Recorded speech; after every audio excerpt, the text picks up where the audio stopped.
Hello ladies and gentlemen, welcome to another edition of the S-Team Podcast. We're back! I'm Jack Millington and joining me this week, as usual, as ever, it's Mikey. Likes to wake people up at midnight during drunken nights out, Keating.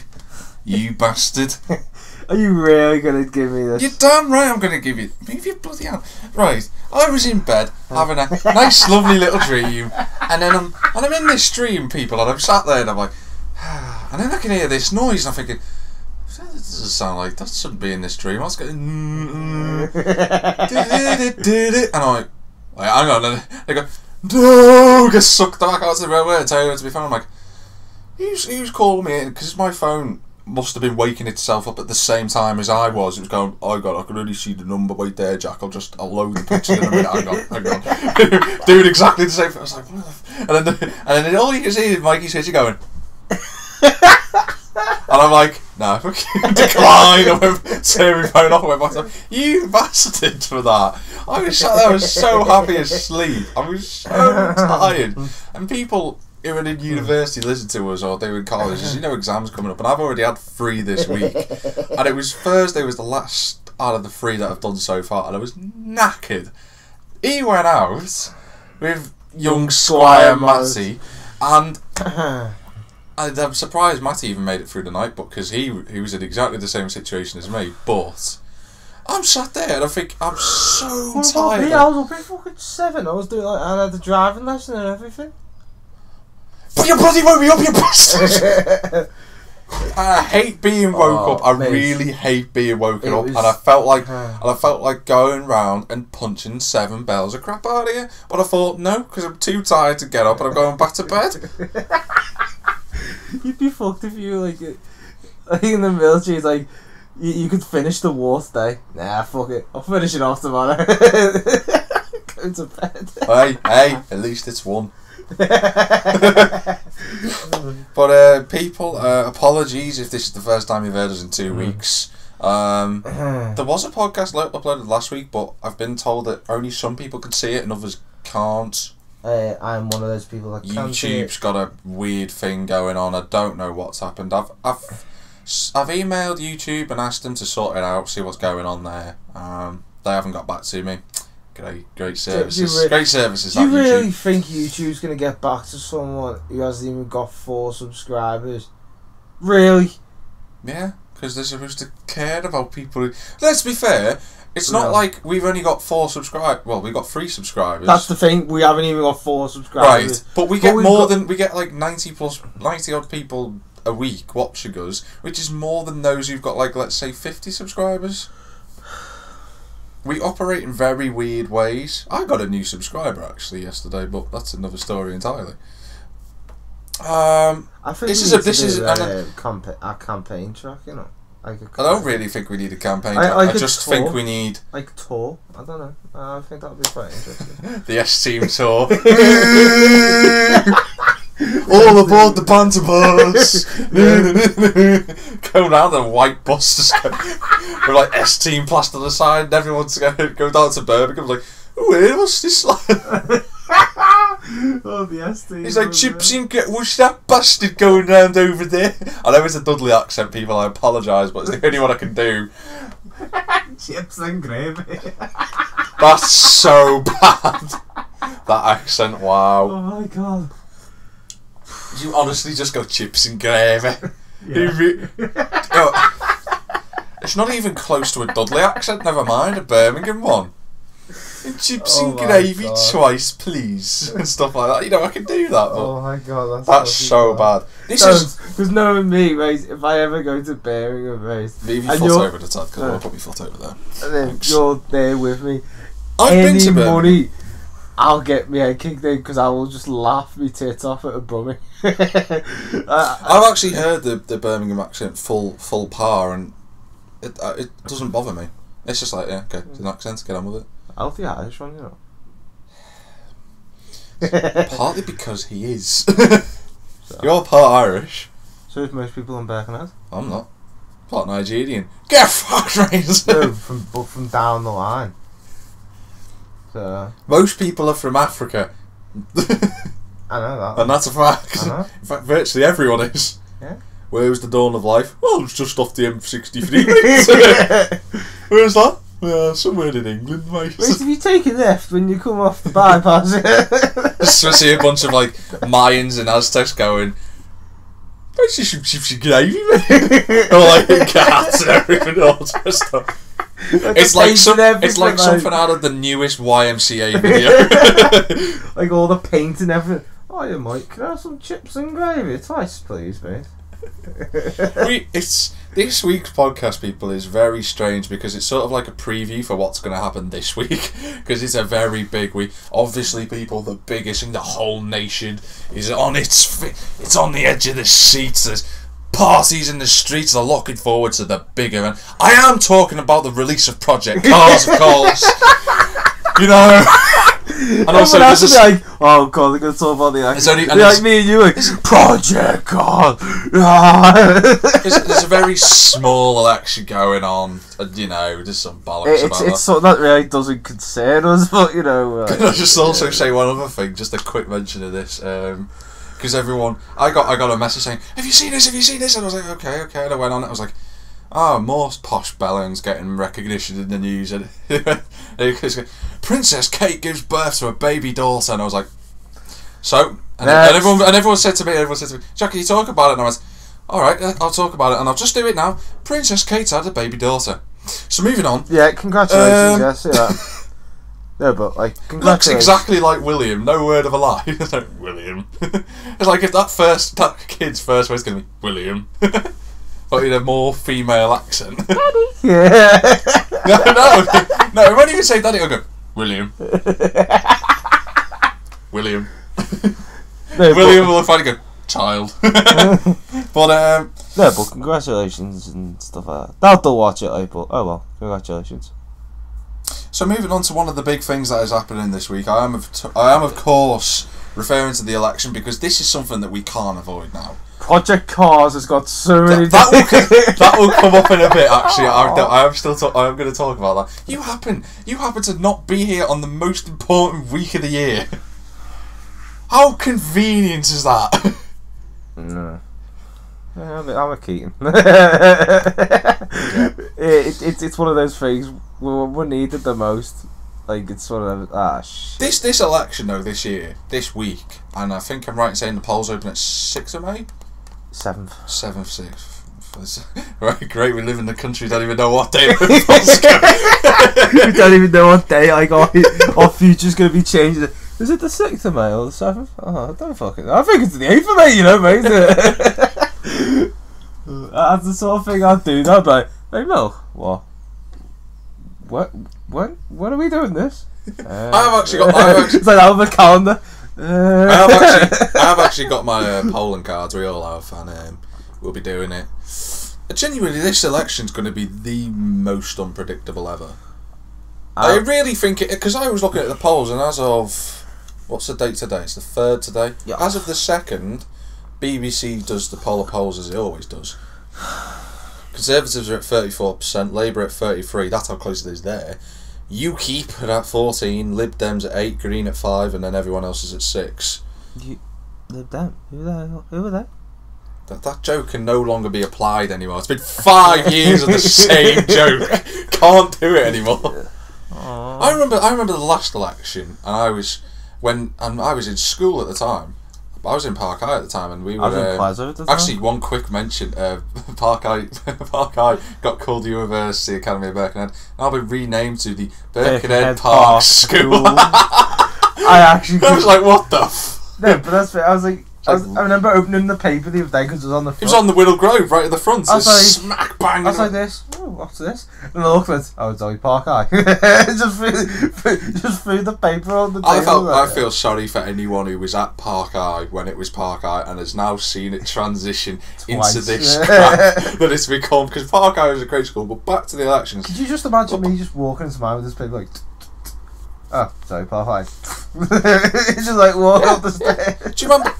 I remember though, back when I was in Park High watching the elections, and it was about we had an English lesson, and our teacher, Miss Griffiths, she decided to put the BBC News segment on because the election was that day, and Conservatives were in front of it. I remember sitting there thinking, why, as a 14-year-old, you've got to remember this, as a 14-year-old sitting there going, why, actually it was 15, why the hell does this matter? Now that I'm a lot older and less smart, why does this matter? Quite simply because we don't want Did you just say less smart? You're supposed to be the smartest one out of the two of us. Right? Yeah, I know. Yeah, I know it matters. You don't understand this. Yeah, I do. Oh, it does matter. I know it. No, I do know. I understand why. But I'm saying. But I'm saying. No, you don't do it. No, why the hell do we have so many parties? Which is a good question, to be fair. Why the hell do we have a bunch of posh bellends who are in every single party who've never lived in the country at our standard of living in the country before? And why the hell aren't just normal people running it? 3 big questions there as to why haven't they been answered and why can't we do what they do? I don't need a politics degree to know that the country's screwed when it comes to the NHS and it needs to be sorted. Yeah. I'm right, aren't I? I'm actually right. If I could play a round of applause right now, I bloody would. You are the new Prime Minister. I know. You know what? I get to say with the defence budget. Why? Yeah. Well, no, you wouldn't give someone like you the bloody budget for the North End, for the budget for the military, because you just end up buying nuclear aircraft carriers and bombing the Germans every 5 minutes. Oh, what a war! Sorry. World War II, once again. You'd be sitting there like flipping, bombing the French. Why are you bombing the French? Because of the French. We're still paying for tax, aren't we? Let's bomb the French. Yeah, he fucking pays for himself, Steve. Mine, no. No, but in all honesty, though, this is. I mean, you don't even need this is the thing. Look at who's that McVeigh thing? What's the name? That fucking cretin. The one. I don't know, mate. I don't get the one that up. Like saying that it's like Hoylakes and all posh bastards around there, West Kirby, Hoylakes. Oh yeah, because they call it the Royal Liverpool Golf Course rather than the Wirral Golf Course, because that's where it bloody is. Do you remember that? Yeah. That pissed me off. They went past it yesterday. That actually pissed me off when they said the Royal... It's not Liverpool. You're giving the Wirral a bad name. Interesting, though. Not that Liverpool's a bad place, people. It's just like the Wirral's a completely different place. Let's just say it this way. If you're not from the local area... If you're not from England... The joke is... The Wirral is the dark side of the Mersey. Let's just put it that way. Well, I don't think that's the case, really, to be honest. There's less stabbings here. No, but like there's the less dark killings, side... There's less crime. There's more petty crime, admittedly, than there is... But we don't go robbing banks and stuff like that. Partly because we're not smart enough to open the door in the first place. Exactly, yeah. But, no, I'm going to be really interested this week. This is going to be something big to talk about on next week's podcast. Obviously after Project Cars, because that's more important. The whole country's interested. I've got some great news regarding that. I've got some good news regarding I've got but we've got gaming news to talk about later, so we'll get to that. We'll leave that then. That could be our first.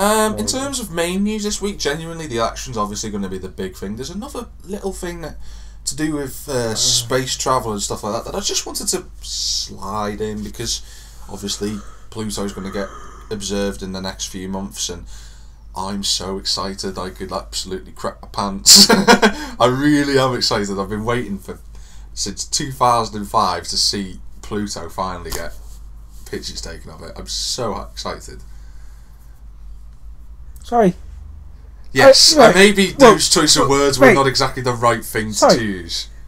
You're excited to see a big fucking ball of coal, like a cold ball. Minus 230 Yeah, you degrees. call me a sad prick if I find VTech interesting. Yes. At least, right, no. At least VTech I can go, well, that's that. Yeah, do you know why I'm interested more in Pluto than I'm in VTech? Because everyone knows everything about VTech, but you don't know anything about Pluto. It doesn't the unknown excite you more than something you already know? It does. Well, when it comes to like Volkswagen drivers, it's quite interesting. No, I don't know how to not use the brake properly, like, but you know, other than that, yeah. And a certain Mazda 2 driver going around Greasby. But let's not talk about him. Yeah, let's not talk about him. Yeah. He'll be here next week, I people. thought I seen him yesterday driving a Nissan Note. I was like, oh my god. I was like, that's a greedy. Put your foot down, put your foot down. Just go. People, NASA's Messenger mission to Mercury has reached its conclusion after 10 years in space and 4 of those in orbit. The reason why this is a big thing is because Messenger was only supposed to be orbiting around Mercury for a year, and there were when it first launched in 2004. They all said that there's probably no chance of it making Mercury, because Mercury was in a position at that time where it's basically like, well, no one gonna come see me. I'm on the wrong side of the sun, mate. If you call my solicitor, mate, you're gonna have to get some bookings in here. I don't know how you're gonna make it through, mate. Got some asteroid bombardments to get through first. But genuinely, it made it. And somehow its fuel lasted for 4 years rather than 1. If you want a lesson Toyota Price about how to conserve miles per gallon, then that's your toy. But yeah, to end, as they always do with every probe and everything that they send out, they always impact it onto the planet's surface, or when, in Jupiter's case with the Galileo spacecraft, you crash it into the Jupiter's storms, which just break the whole thing up. This one did it in a very nice way. Messenger slammed into slammed into Mercury at 8,750 miles an hour, which is about 2.4 miles a second. So yeah, you need a bigger turbo. That's what we need. Imagine having that engine in your car. And that makes you drag strip and like that, wouldn't you? Yeah, done. No, do you know what it is? Do you know what it's? Blink, there's the Belgian border. But yeah, it'll be completely obliterated. There'll be nothing left of it because the impact is that large. Apparently it's made a crater the size of a tennis court. So if anyone knows how big a tennis court is, that's the size of it. Well, saying this room exactly is not the size of a tennis court. No, It's one half. Maybe width-wise. No, that's what I'm saying. If you say it in one half of it, yeah, the width. But if you say it with the... People can't see my room, so they don't really know how to judge it, Mike. No, but basically, people think of a tennis court, and that's the size of the impact. I'm assuming it's going to be quite deep at that speed. Oh no, I thought it was just to bounce off the top. No. Fucking obviously, if it's going down. Obviously, most asteroids and stuff like that would make it deeper because it's bigger. Logic would dictate the laws of motion. I'm not stupid. I'm not saying you're stupid, but for people that don't know this, it needs to be explained. They're not stupid. Just the way you look at him, he's like, yeah, the meteor will come down until and we go boom and go deeper. It's because if we had a camera set up and everything like that, and we had a dual camera and everything, I'd look into the camera and tell people rather than look at you. Because we haven't got a camera, I look at you as if you're the audience. You know what I mean? So I'm the second best, am I? I've got it. So. Well, you're only second after me, mate. Oh, you should take that. Yeah, alright. They did put a lovely little, quite a funny thing out on Twitter saying, because with this thing with NASA is that when they've got send probes and stuff like, they always create a Twitter account for the probe. I said the message probe said, someone asked, what's litho braking? And Messenger essentially replied, it's called I don't want to think about crashing, litho braking sounds better. It was like someone in NASA's gone ting. Agreed. I've got some also bad news, mate. To do with what? Football. Oh yeah, no, of course. But I was rather hoping to avoid that. To be fair, it's hard not to, mate. Well, if you want to throw it in. Unfortunately, Rio Ferdinand's wife, Rebecca, was it? Passed away after a short battle with breast cancer on Friday night. You can tell he's been reading and copying. You can tell he's been copying BBC articles to remember that in that sentence of form. No. But it's on behalf of the SD. Whether he listens to stuff like that. No. But if Rio Ferdinand's sitting there listening to this, thanks lads, appreciate it. Very much doubt he's going to be listening to it, but you're right. On the behalf of it, we do send off this little shitty organisation we got going here. Hey, it's not crap. It's alright. It's alright. I am the only one who's allowed to insult us. I'm not. That's not fair. You can insult Matty. Okay, that's even better. But like, on the honest truth, on behalf of the S team, our condolences to your family and your friends, relatives. Yeah.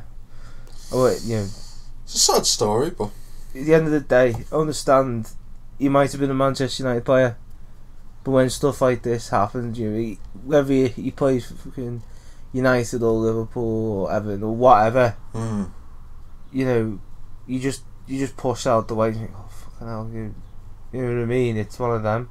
I guarantee there'll be some sick bastard who'll still say good on it. Yeah, guarantee there always is. There always is. No matter who it is, but they're a bunch of bellends. We're not. Yeah. Hopefully he'll be alright. Given time. You can't really say that though. Well, that's why I said given time. Yeah, no, but like it's one of them, isn't it? But like I don't know what to say, but well, it links nicely in with sport because with sport this weekend, probably one of the biggest sporting weeks we've had in Britain essentially for some time. The first big thing obviously happened. Obviously, it was so big in Britain that it was hosted in America. You put a bet on it and you lost. Yeah. You tit. Because I told you to bet for Mayweather and you got it wrong, didn't you? Got it wrong. Every time you put a bet on, I say, bet with someone else because I'm telling you they'll win. That person wins and you always get it wrong. Played, Mike. Floyd Mayweather people played Manny Pacquiao in the fight of the century, which people are calling it. Won in a unanimous decision. He basically Mayweather put in a defensive masterclass. He did. He boxed well. Sure, we'd rather see people fighting and slogging it out. No defence, all holds barred. But if you want to be the best, you've got to play like that sometimes. Some days you have to go on the ropes and play like that. And I'm right. But he won, Mayweather. He won by the three judges, 118 to 110, 116 to 112, and 116 to 112.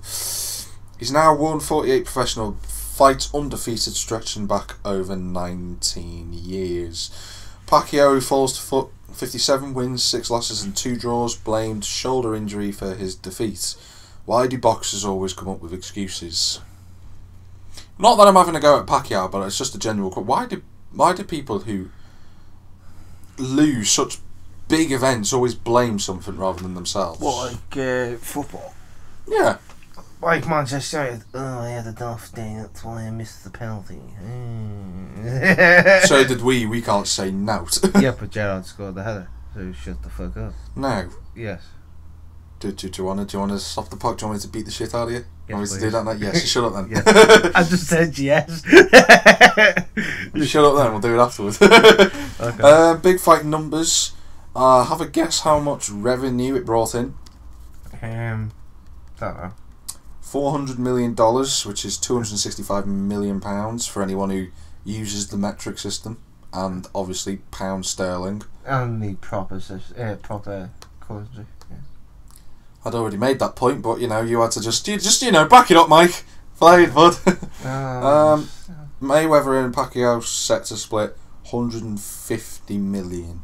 I think it's 75. Pacquiao can't exactly go, I'm really depressed because I got beat. He's going home with 75 million in his back pocket, like, he's still got this house. But, have a guess. Yeah, have a guess how much tickets were changed hands for. Wasn't it like 300, 400 grand or something like that? I know it was 8 figures. 7 figures. Oh. Per ticket. Yeah, that's what I'm saying. No, it went $1 million. No, not $1 million. You weren't far off. It was actually $350,000, which is 232 grand. Imagine. At least they got to see a full fight. Yeah. Imagine how Mil. peed off you would have been if you'd have paid 232 grand and Mayweather knocked Pacquiao out in one round. But Mil, Someone. that's a fucking house. I know. That is a house. That's 6 houses in Birkenhead, mate. No, that's a 4-bedroom house. Yeah. A dual garage. Americans, garden. right? Americans were charged £66 to watch the match on TV. £66 to watch that. I mean, you could have just listened to it on BBC 5 Live radio commentary and streamed it. Obviously, Americans being Americans. Ooh-wee. I'm not going to do my American accent. I'm still working on it, but it says here, the broadcasters, rival broadcasters, Showtime and HBO joined forces for the first time since Lennox Lewis against Mike Tyson in 2002, which was probably one of the biggest fights of all time. There were 16,507 people in the crowd. Jesus Christ, imagine what 232 grand is per times by 16.5. I'm not even going to try and work it out. But the crowd included Clint Eastwood, Robert De Niro, singers Sting and Prince. Prince, if no one knows it, is basically 4 foot tall penis with a quiff. US tycoon Donald Trump, and guess who was singing the American anthem just before the fight started? By any chance, was it a British singer? No. Multi-Grammy Award winner. American. Been in some good films. Was in Django Unchained. Black guy.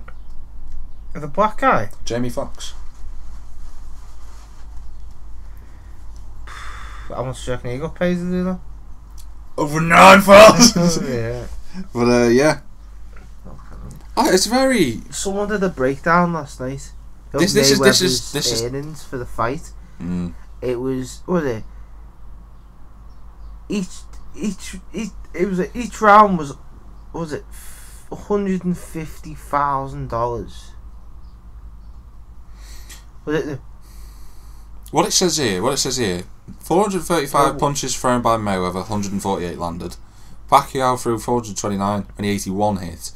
And he did a round by round breakdown. And Pacquiao was tiring during the 9th. 10th round, Mayweather had just started. He just started to make Pacquiao miss because he was sort of predicting where he was going to go. 11th round, every time Pacquiao went to punch, he'd miss, and then Mayweather got him back on the counter attack. And it was, I mean, everyone was saying that. Sure, it was. People were disappointed with the fight because they were hoping it'd be a lot better, but at the same time, everyone knew that Mayweather was going to win by that 10th round because he was that far in front on points. People who don't know boxing, 6 points is a big margin. Mm-hmm. If it was 1 point, then that would be understandable. He said he would fight one more time, Mayweather, before retiring. Although, I mean, have a guess who is on the list of possible opponents Mayweather might go up against. Amir Khan. He is one of them. Let's be fair, if he does fight Amir Khan, give him, 2 minutes 35 seconds and Mayweather would have won. That's all I'm saying. Because Amir Khan, shit. He did it last time. Oh, I'm going to beat him. In the first round, he got his fucking ass kicked. He couldn't even... This coming from a man, in terms of Pacquiao. I remember Ricky Hatton when he was on top of the world. Everyone was going, he's going to be like one of the best British boxers of all time. Pacquiao ended them in 2 rounds. Yeah, I know. But it took Mayweather a couple. I mean, Amir Khan's on the list. Cal Brook, another Brit, he's on the, and he's pretty good, Cal Brook. But I think Amir Khan, I'd like to see Amir Khan have a go.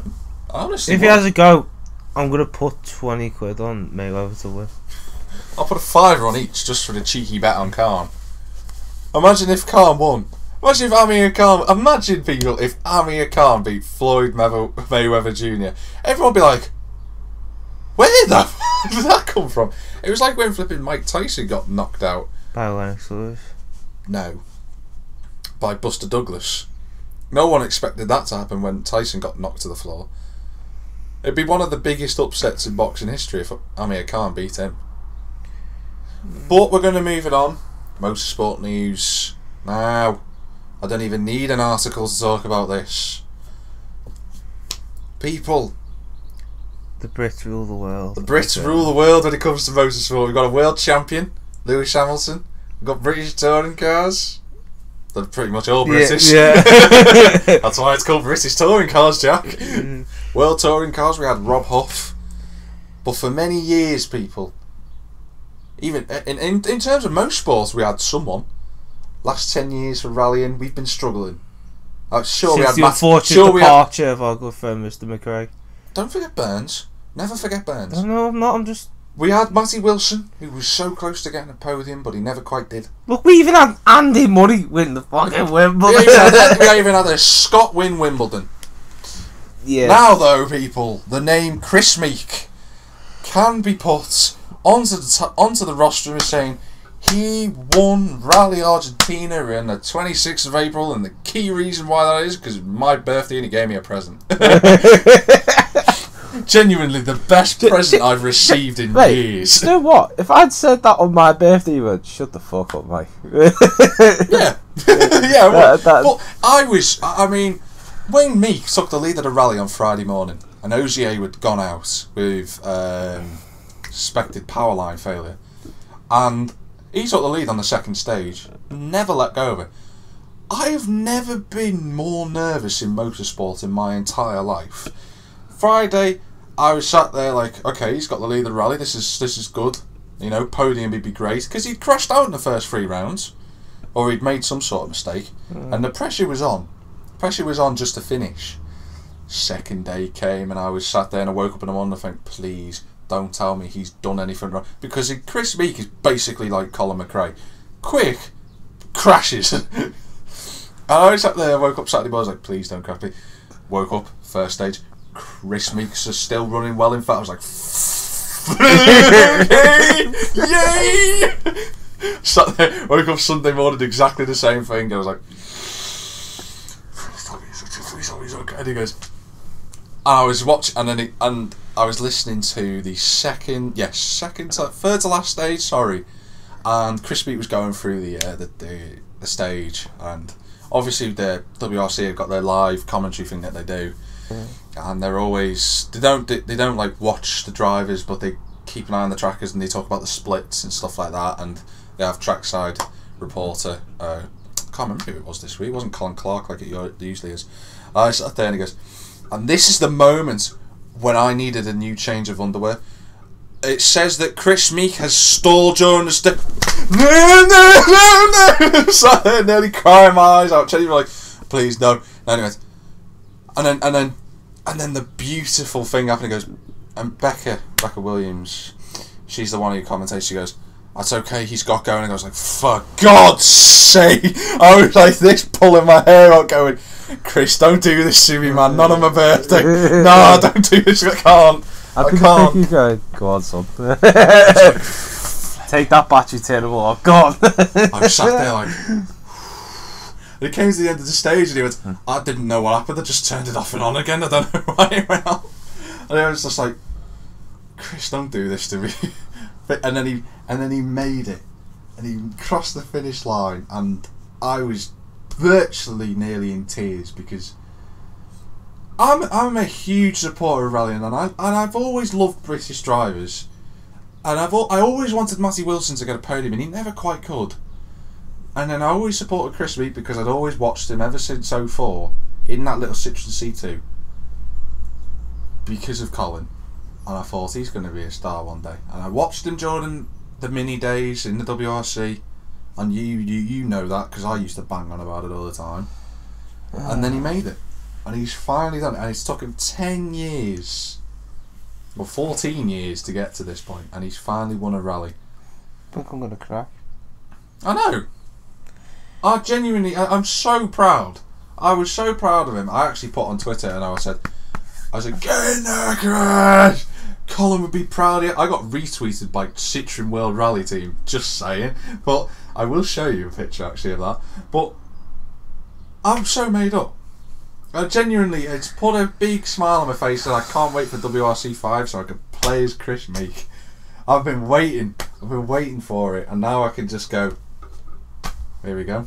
Could do a career mode on WRC 5. Who's your teammate, John? Oh, just Chris Meek. I really am made up for him. What? I'm actually quite interested in your discussion here. Well, just, and did you know what tops it off? Mads Osberg getting a 1-2 for Citroen. Great to see it again. We haven't seen it since Argentina 2 years ago. But another thing, showing that maybe British dominance is coming back a little bit. Not yet. Okay. Elvin Evans, Welshman, 3rd place. Managed to get on the podium in the Ford Fiesta. I mean, how the hell he did it, I don't know, but... His dad, let's just put it this way, who's his dad? Quindaff Evans. That's all you got to say. That's all you got. He was... The pink Cosworth. That's all you got to say. Yeah, used to drive in WRC. I mean, I was bloody made up. What's funny, I was watching an interview with him the other day, and he actually said the scariest track he's ever raced on was always the Welsh Rally. It is. Because it's always unpredicted. Yeah. Whereas with the likes of Argentina... Sorry. Argentina has become the new Acropolis Rally. It is insane. The amount of retirements. Let me just say this. In 6th place, came a driver from the WRC2. Only 5 rally cars didn't retire from the whole event. Or had to restart. I mean, obviously there was one issue when Hayden Paddon crashed into spectators, but... in all fairness to Hayden Paddon, it wasn't really his fault. It was kind of the spectators' fault.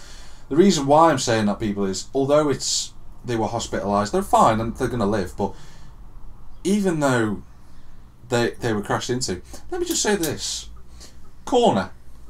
Imagine this, people. Corner, right hand side. There's an incline on the right hand side. Sort of would flip the car up.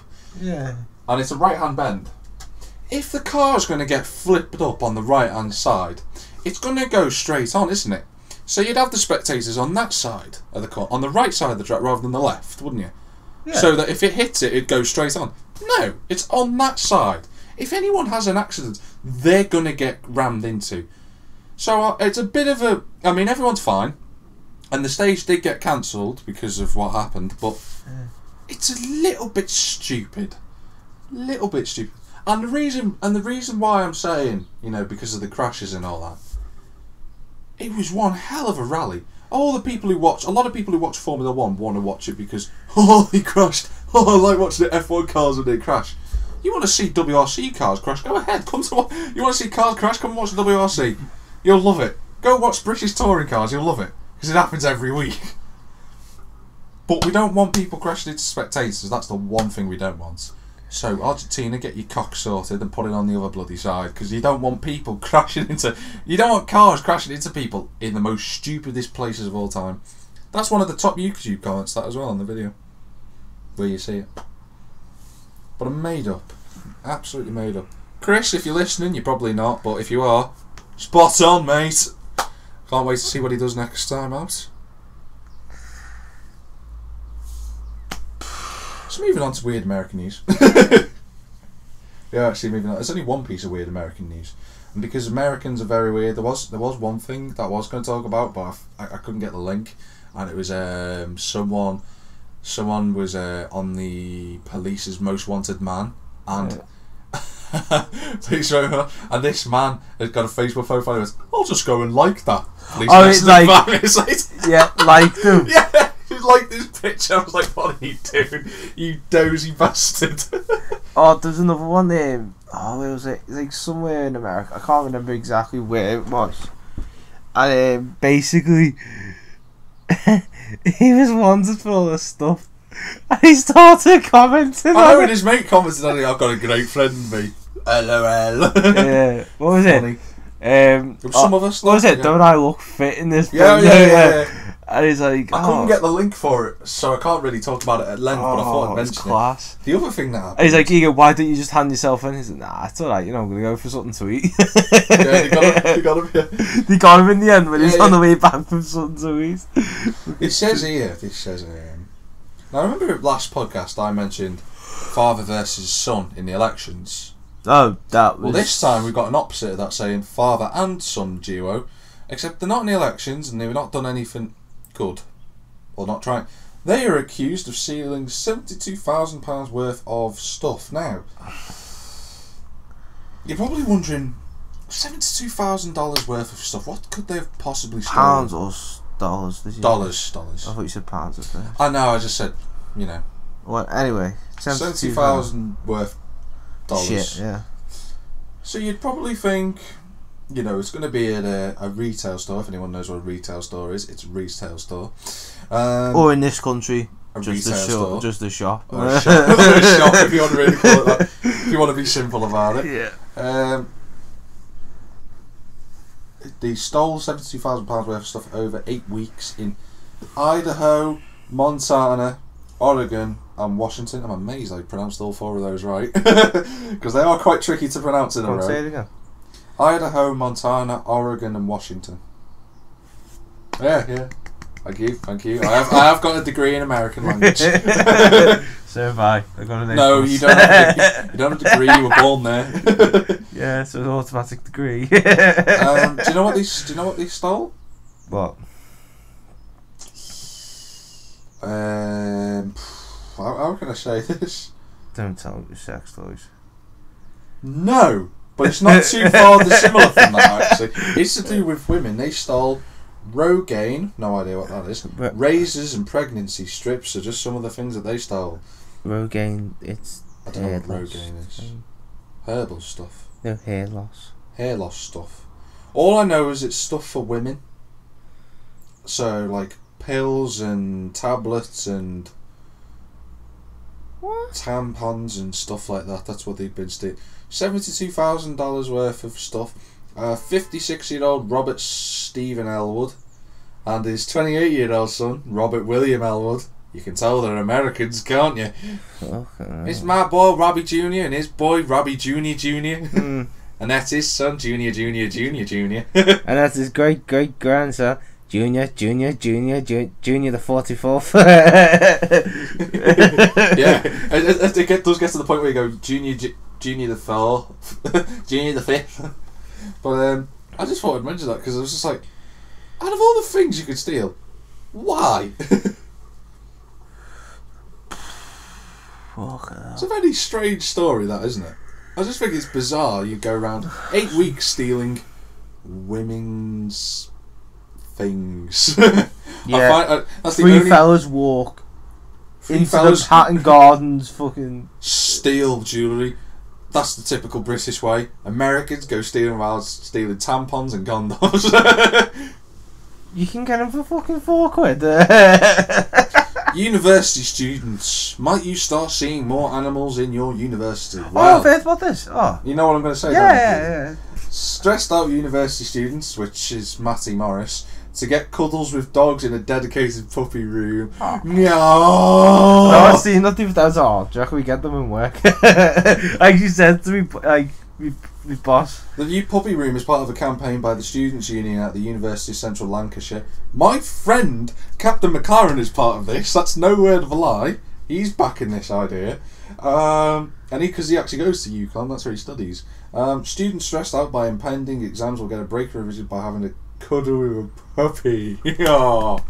You can't come because you're not a university student, so fuck off. What was the great switch the finger there? Oh, fuck off. Typical British sign, that. Yeah. But the special puppy room is part of the SOS campaign, Stressed Out Students. The Guide Dogs charity will be providing puppies for the one-day event on the 7th of May. Fuck it, I'm going. And visitors are being asked to pay £1.50 donation to the charity. Milk. I don't care, I want to play with a dog. I want a little puppy. Oh. If I go any money, I'll get given a fucking chihuahua or something like that. I'll be like, do you know, there was a story this week actually. I just thought I'd mention this as well. It happens. World's smallest chihuahua dog actually lives in the UK, and it thinks it's a cat. No word of a lie, it thinks it's a cat. So moving on. The event is now fully booked. Oh. No. Welfare of the little pups is paramount, with spaces being limited to students so as not to stress the dogs out, of course. What? Well, sorry, sorry. Imagine de-stress the students, but you're stressing the dog. Imagine how does that work? Because imagine the amount of people. That's like pissing into a cup and then going, here you go, I'll drink that again. It really isn't. How the hell did you get that comparative? No, right. I'm sitting here and thinking, right, LJMUSU, get this bloody thing going. I've got an exam on the 12th. I want dogs on the 11th. I can imagine you coming home, mate, and your mum's like, "What are you doing?" And they just see you with two little labradoodle little puppies like, look how cute they are, mum. And your dad's just like, yeah, bring him in. Bring him in. Yeah, come on. Wait, did you steal them? Well, I didn't. Well, I didn't steal them. Yeah, no, borrowed them. No. See you, mate. Get the calls in the back, Jack. Run! Run, Jack, run. Right, you Skippy, you're allotment dog. What about you, Pebbles? He's house dog. Yay! He's Jack's. Oh. What is that? Just the dogs out there. What do you think, dog? Woof. Good dog. So David Cameron's won the elections this year. What do you think? Woof. No, I said woof. No, I said no. Woof. Woof twice for he's a knob, or woof 3 times for he's a really big knobhead. Woof woof woof. Woof woof. Now, I'd say that's weird news, and it is weird because it's not something that happens. That's quite cool. I wouldn't really class it as weird news. I'd class it as weird quite simply because it's something that doesn't happen that often. Yeah. But it's nice. Of course, it isn't interesting. Mikey, weird. when you were a youngster, been a long time since you were young. Yeah, it's only been 2.5 months. Yep. You bet you're feeling old now, aren't you? Fucking do, you know. Do you remember having Scalextrics? Yes. Everyone remembers Scalextrics. Well, the European Championship finals of Helsinki were held this week, and yeah, do you want to see the just a little clip of the slot cars that they were using? Yeah, go on. Okay, I'm just gonna give this a load. Sorry, people.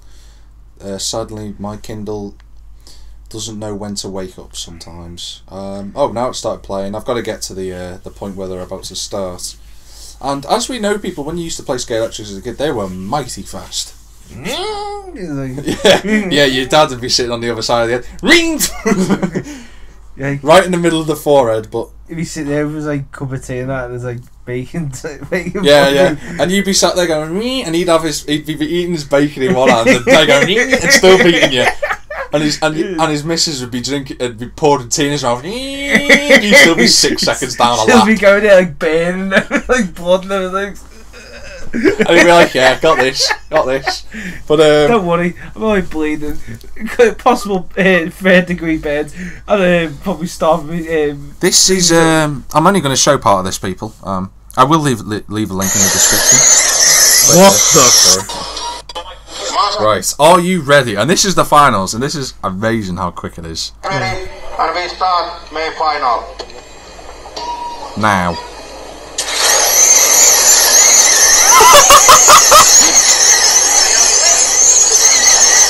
And then this is the good thing about when like you crash and stuff.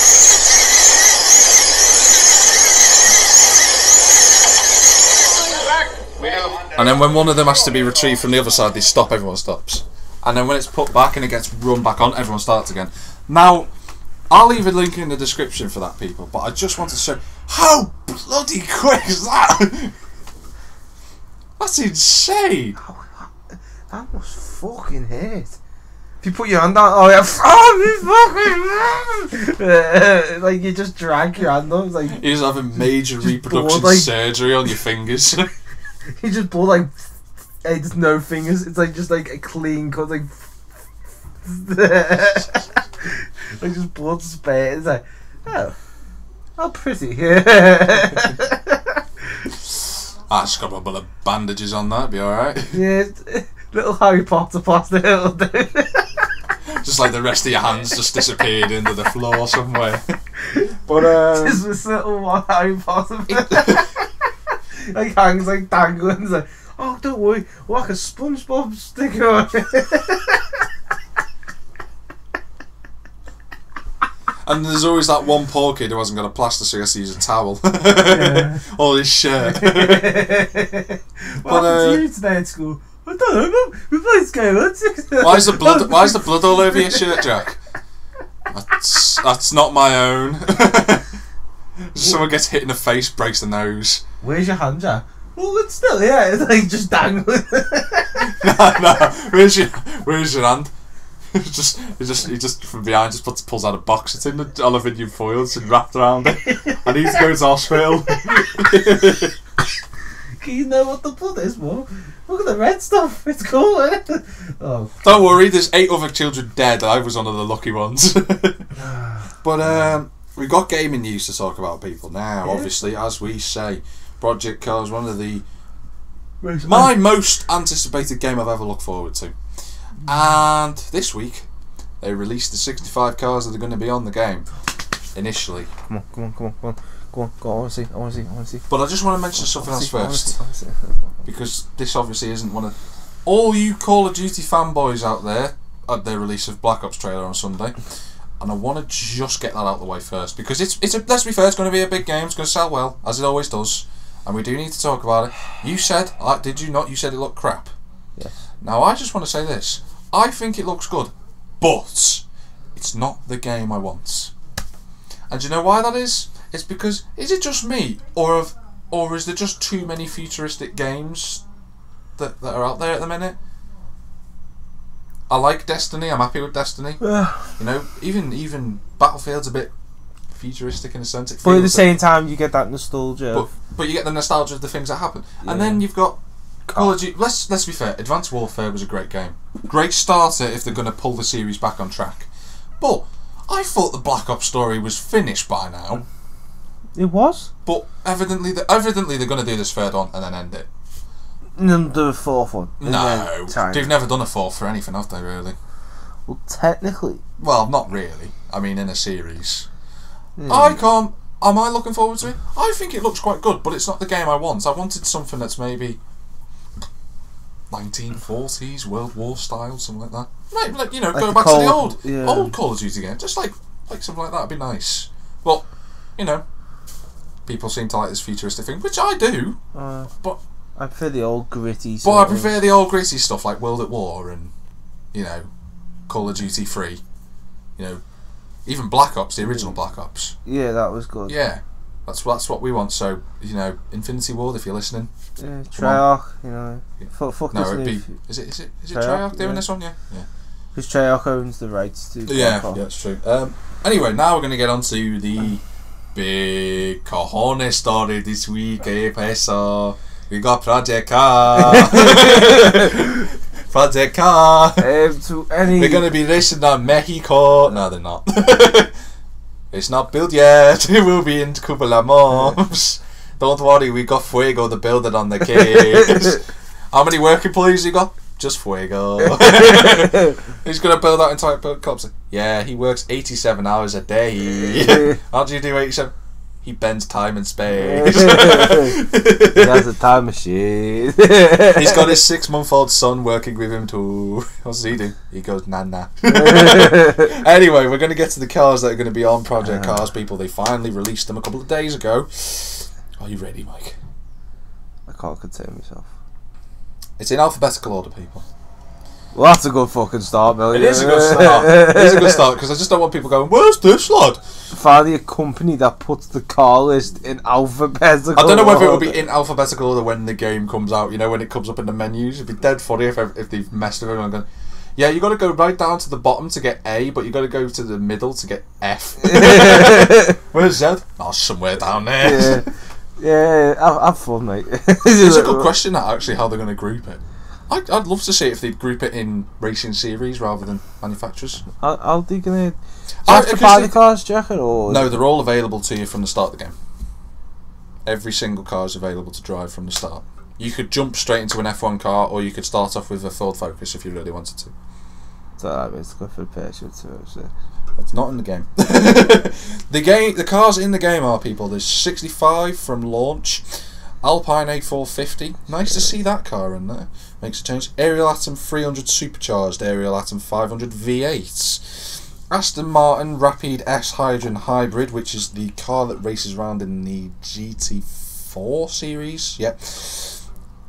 Alongside the Aston Martin Vantage GT4, the Aston Martin GT3 Vantage. Then we get to the first of the Le Mans cars. You got the Audi R18 TDI LMP1. the big one that Alan McNish drove to the Le Mans victories. Everyone knows that car. Audi R8 LMS Ultra. Audi R8 V10 Plus, which you'll be happy to bloody drive, you bellend. BAC Mono. BMW 1M Coupe. BMW 320 Turbo Group 5, the E21. Can't wait to drive that.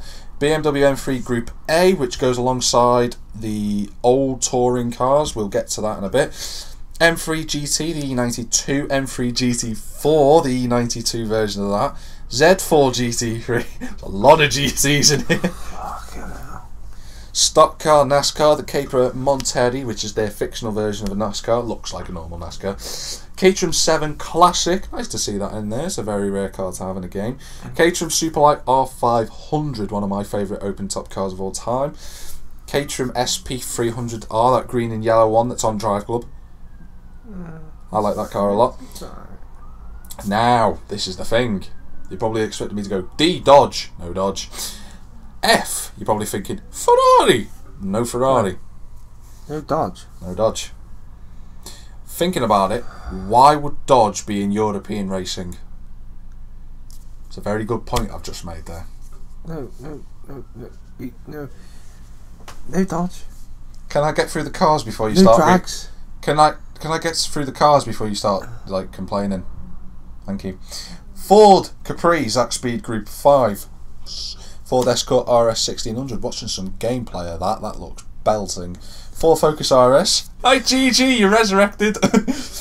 Ford Mustang Boss 302R1. Ford Mustang Cobra Trans Am. Ford Sierra RS 500 Cosworth. The car that we'll all be driving come Friday. Oh god. Then you come to the big. Then you come to the Formula Gulf 1000, which is the Asian version, I believe, of the Formula 4 type seater thing that you get in European racing. Yeah. Ginetta G40 Junior.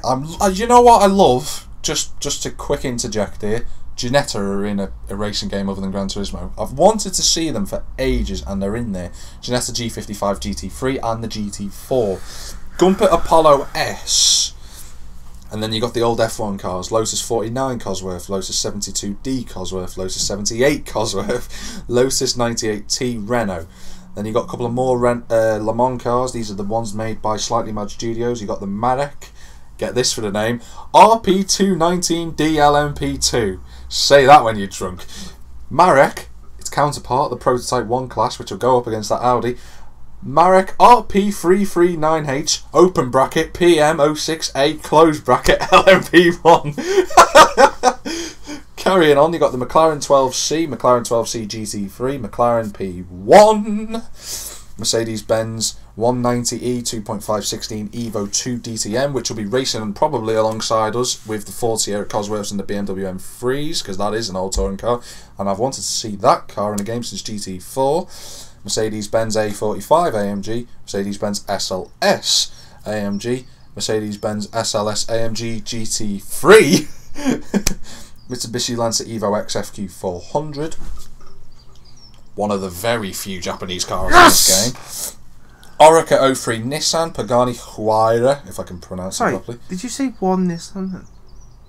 Orica 03 Nissan. There's no Nissan, screw it. Pagani Huayra, Pagani Zonda R, Palmer Jaguar JPLM, Radicals SR3 RS, SR8 RX, the Renault Clio Cup cars, which I'm kind of looking forward to. That'll be good fun. Sorry, they've got Renault Clio Cup cars, yet they can't even have an like an S2000 or a Honda Civic Type R. Let's be fair. When was the last time Honda S2000 or what was the other car you just said? Honda Civic Type R. They're not raced in. They're not raced. Honda S2000. Civic is? Not in. Maybe in the BTCC, but it's not raced anywhere else. Yes, just shut your face. No. Renault Megane RS, the bunch of. And I can't believe I'm going to say this. I'm actually looking forward to driving the Rough CTR3, the RGT8, the RGT8 GT3. You just said Renault Megane. I've just said the RS, yeah. No, Renault Megane. Sorry, they can't even have a proper car in there. Yet they've got some shitty French crap in there. Oh my! I give up. I'm not good. That's it. I give up. You're just not going to win. No. You got 2 more LMP2, LMP1 JDM cars. skids. How can I do JDM skids in a fucking French car? You got the Formula A, Formula B, Formula C cars, Formula Rookie, the Coke, and the 2 go-karts. Now, a lot of people, including young Skippy here, are probably sitting there going, why aren't there more Japanese cars? Why aren't there more, etc., etc.? Now, I'm going to make this point, and it is a very good one. Drive Club is a game that's a very good game. Admittedly, at launch, it wasn't the best game it could have been. No. Now, how many Japanese cars are in that game? There weren't, were there really? In fact, there wasn't.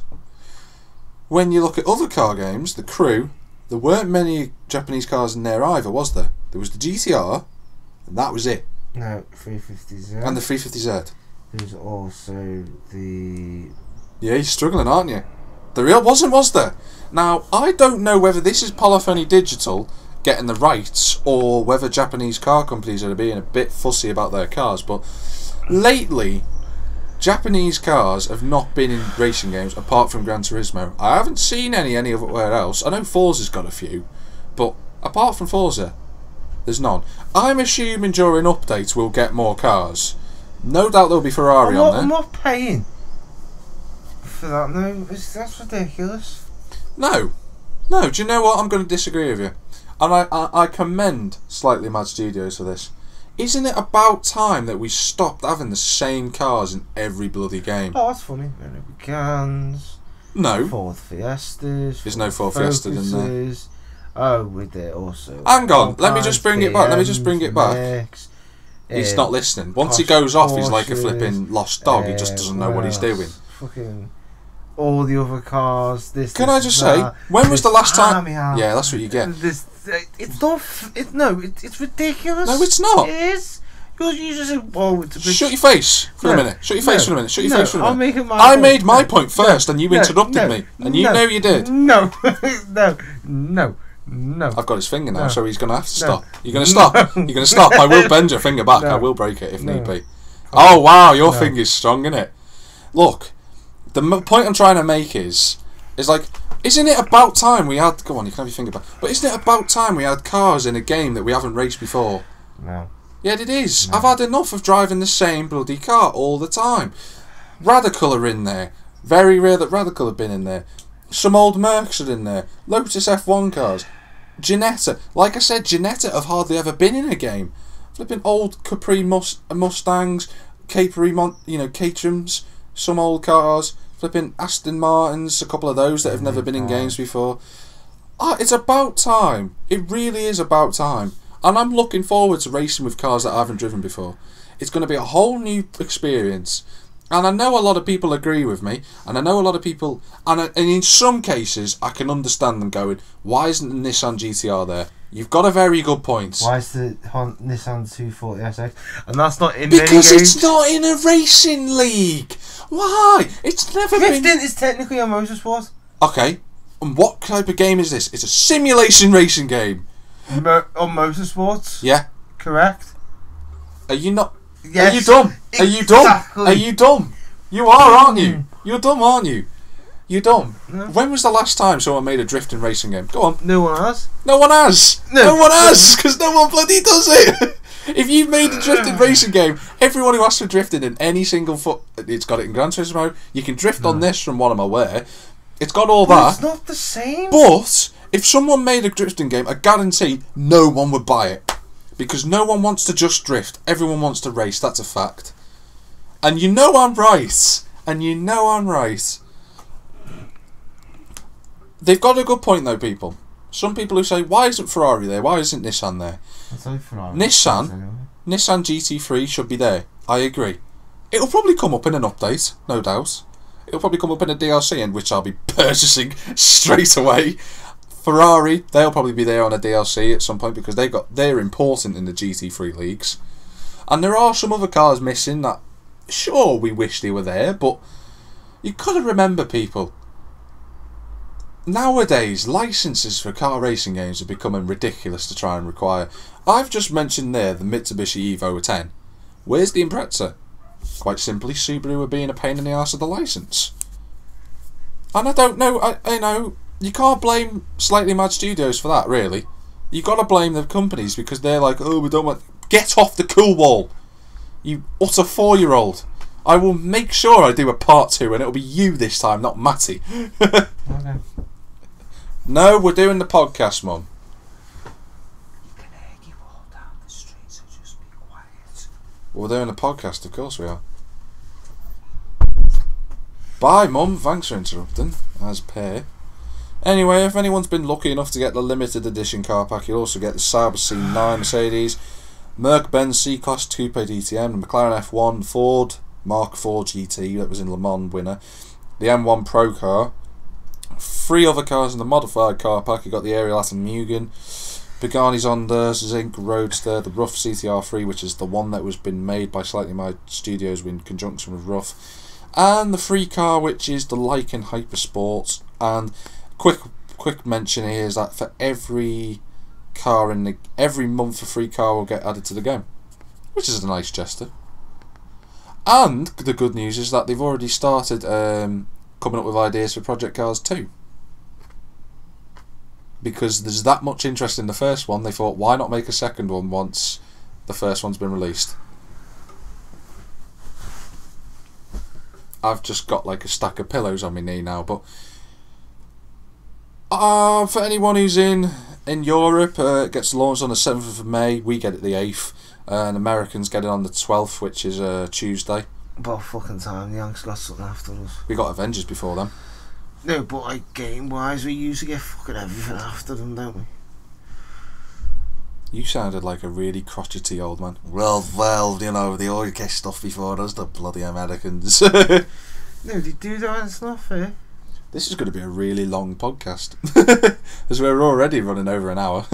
We've still got the reviews to do of Avengers. We've still got 2 more gaming things to talk about. Oh yeah, and what else I've ordered, so... Come on then. Come on then. You might as well throw your gaming thing in there. I've ordered both Project Cars. Yeah. Which obviously, as we know, is coming out next Friday. Yep. I'm going to be spending all day on it from 9 o'clock onwards. I won't be going to bed till about midnight. It's a whole 15 hours of Project Cars. Depending when I actually get my copy, I doubt I'll get it Friday. You'll probably get it 1 o'clock. My postman decided to turn up at 4, so that's good. Matty's getting his about 1. I wasn't stupid, you see. I went to shop and got it. I went to shop and said I'll pick it up on the day. What else did you pre-order? The Elder Scrolls Online. Nerd! You're going to be playing Dungeons and Dragons next week. You're going to be wearing a shirt that's too small for you, mate. You flab hanging out, mate. Is that what you're going to be doing next? Hey, well, thanks for knocking the mic over, but... Do you mind not taking the piss out of me? Puppy fat. Didn't say you were. I was just going to say you're going to be wearing shirts too small. No. You're going to be walking around with flipping crusty stains all over your t-shirt. Oh, my Legionnaire's got 500 plus damage, and I take your magic potion away from you. You do 3-star damage. Domino's pizza stacks and everything else. McDonald's bags and everything, KFC buckets and stuff. Yeah. No, but it's a game I've been looking out for quite a while. I've always wanted to get it. Nice. You'll be playing World of Warcraft and League of Legends next. I've actually played League of Legends. You sad kid. I've actually played it once. Didn't like it. You're a sad kid. Didn't like it. You're a sad kid. You know what, mate? I'm not fucking arsed. You can say what you want. I am. No, I enjoy that game.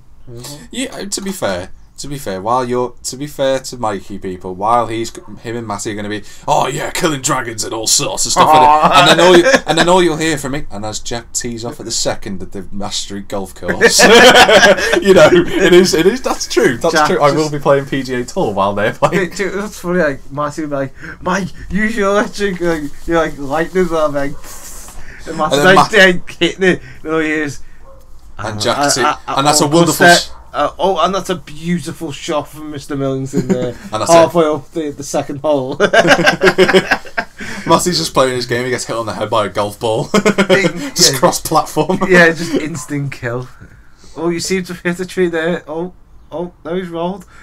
He's like a bomb just goes off next to me on Battlefield. What the fuck? Now, I'm sitting here, people, and 2 weeks ago we mentioned about this Mass Effect 4 leak, and I've actually had a read through of this again. I read it over it a couple of times. I was like, there's some of, and I thought, you know what, let's talk about this, because some of this could be true, some of this might not be, and we've seen some of the conceptual art for this. Well, I have. Is part of the Galaxy map from last year's E3 teaser. That's the just part of the Galaxy map. They're not showing all of it. Looks pretty sweet. Hopefully, you've got the do do do do do do. You know that music that comes on there. Yeah. I love that. That's the original Mass Effect music. Yeah, from the first one. Yeah, and it was confirmed today, actually, or yesterday, that Mass Effect 4 will be showing up at E3 this year. So people get ready, the E3 podcast is coming in June, because that's what we did last year. Will we have Matty? Yeah, I think so. Because F1 launches just before E3. I was going to order F1 2015. I've already got paid for it. I've got the special edition box art, mate. Actually, I think the box art looks better than the standard one. But where from? Game, because that's... When's it come out? 12th of June. Yeah, I'll probably pick one up. I know you will pick one up, because you'll be like, oh mate, I'm going to be shit on F1 2015, get lost around Monaco. Like you did on 2013. You went the wrong way, man. F1 go. Everyone knows Monaco. Everyone who knows at least Project Cars, you'll get to race around Monaco, and at least you'll learn the track before the F1 game comes out. You'll still get lost. They're like, the old Mike's gone off. Why's Mikey stopped? And just like, my wing and my wheels are just going like, guys, we're moving forward. So people, this podcast has now become basically a special makeup for those who didn't get to list last week, because this is going to go on. This is going to go on for another half an hour at least. Probably, yeah. Now, because we've got a lot to talk about when it comes to Mass Effect 4. Now, apparently, this got leaked from a survey thing that had happened. Now, I know a lot of people think, oh, it's only leaked from a survey, but let's not forget, Dragon Age Inquisition got leaked in exactly the same way. So let's not jump to conclusions here. EA. I bet any money EA's like just like a fishing rod, like. It's like girls when they go fishing for likes on Facebook. Let's reel them in, Here they go. It says now this is the. Oh no, gone. Now I've got to try and read out the whole context of the next Mass Effect game. Are you ready? There's a big paragraph, and then there's more big paragraphs to follow. We're going to talk at each paragraph, because to try and get through it all at once is going to be like... It says here, next Mass Effect game takes place in the Helios cluster, a cluster of hundreds of solar systems in the Andromeda galaxy. Far removed by time and space from Commander Shepard's heroic acts and the final events of the Mass Effect trilogy. You are a Pathfinder, a combat-trained but untested explorer leading an expedition into the Helios cluster to establish a new home for humanity. As you explore this sprawling series of solar systems, over 4 times the size of Mass Effect 3, as if the flipping Mass Effect 3 world wasn't big enough, collecting resources and building colonies, you will encounter the savagery of untamed lands in the form of cutthroat outlaws and warring alien races. To survive and colonise the wild reaches of space, you will need to grow your arsenal, your ship, your crew, and make strategic and often uneasy alliances to fight against increasingly menacing foes. Not done yet.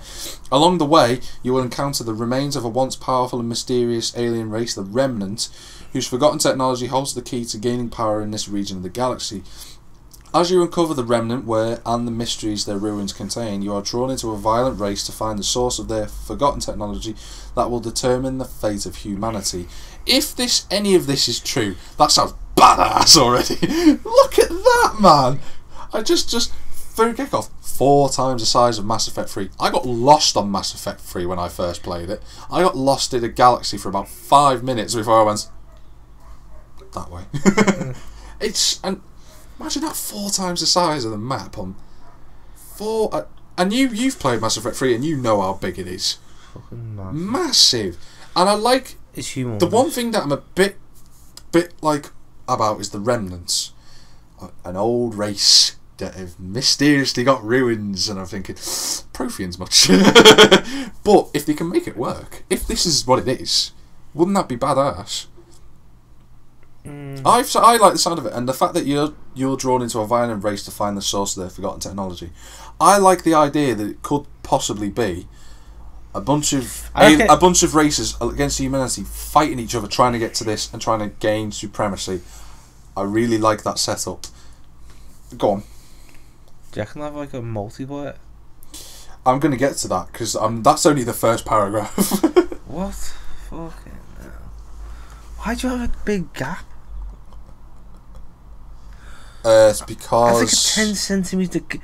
No, it's not that big. Actually, don't. It doesn't do anything. It's literally there. It's not like I'm going to fall inside the gap, am I? Really, I'm 6'4", and that gap's about. I'm not going to fall through it, am I? Like no, but maybe if I was a baby, I'd have problems, but I'm not. There's a picture here. There's a picture here saying Pathfinder Initiative. Here's a picture. This is going to be assuming to do with what you're going to be part of. Okay. People, it's a picture that says Archon, ARKCON.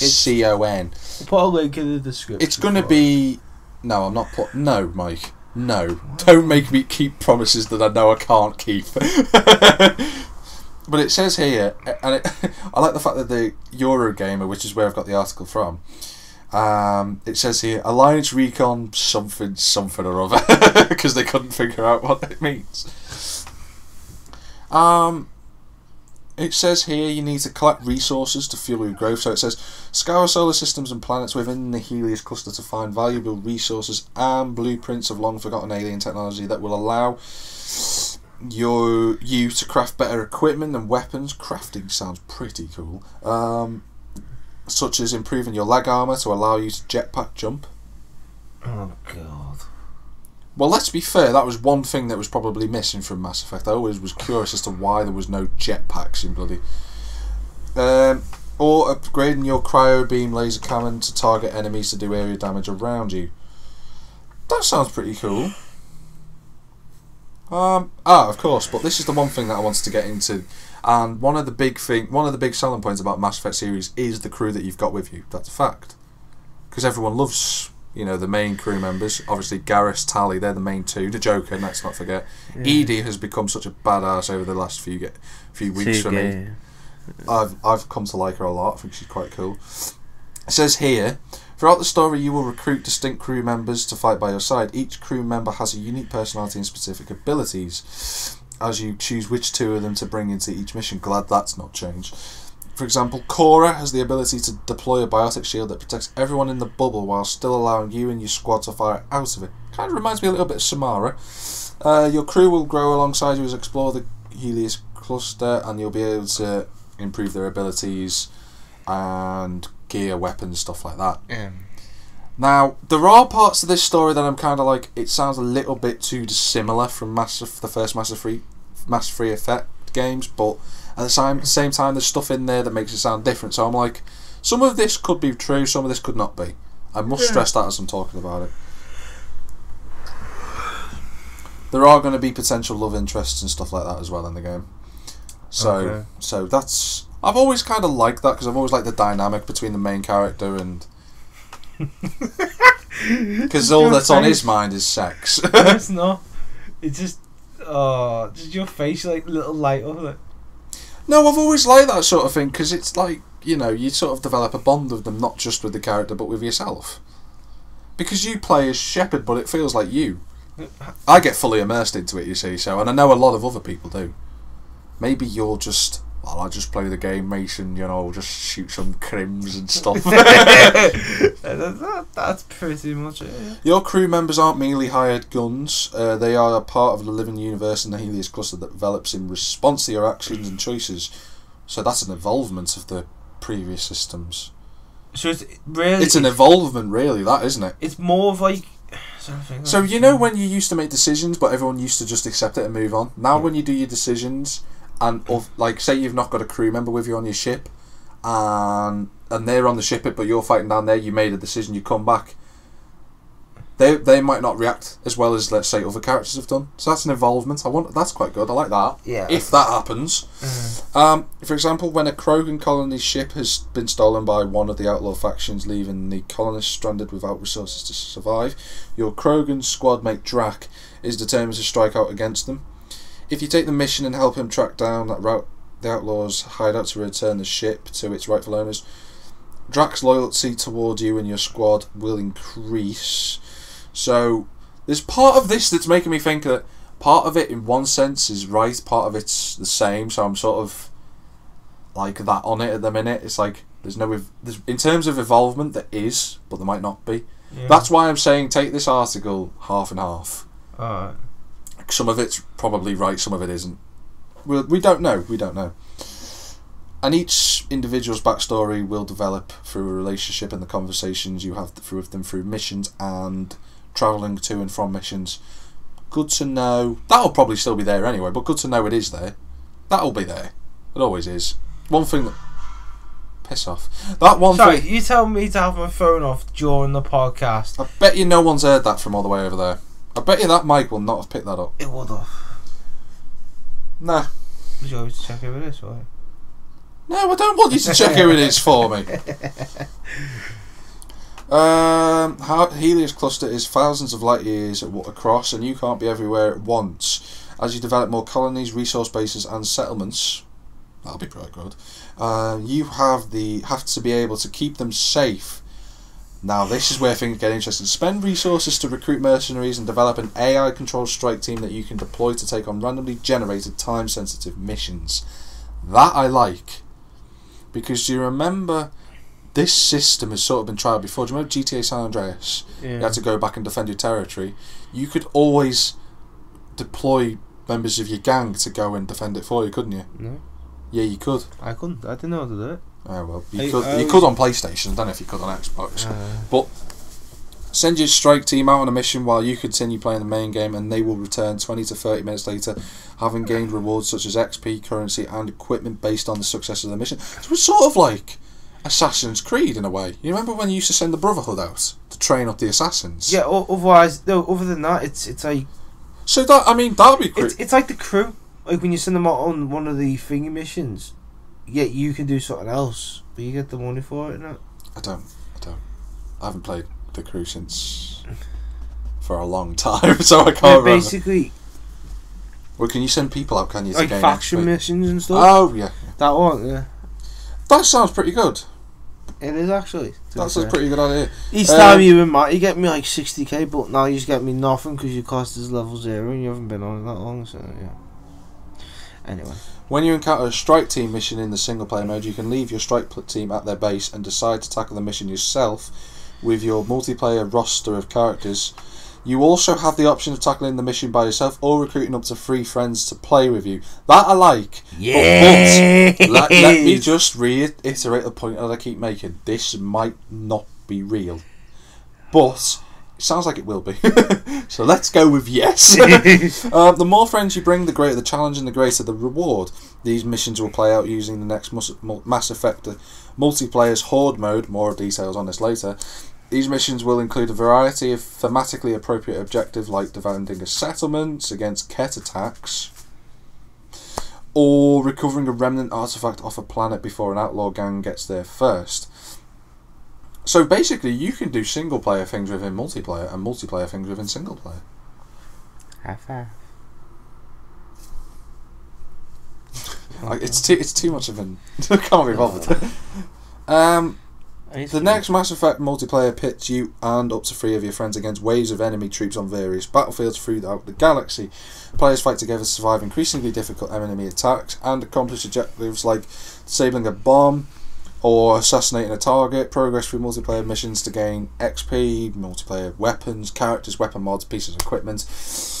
And all this, when this game comes out, will be recorded and placed on the S-Team channel. So... Oh, for fuck's sake, no. Why have you gone that way? Matty's gone and lost and you're not here. Well, I'm supposed to be here. Where's Matty gone? I'm on a swing.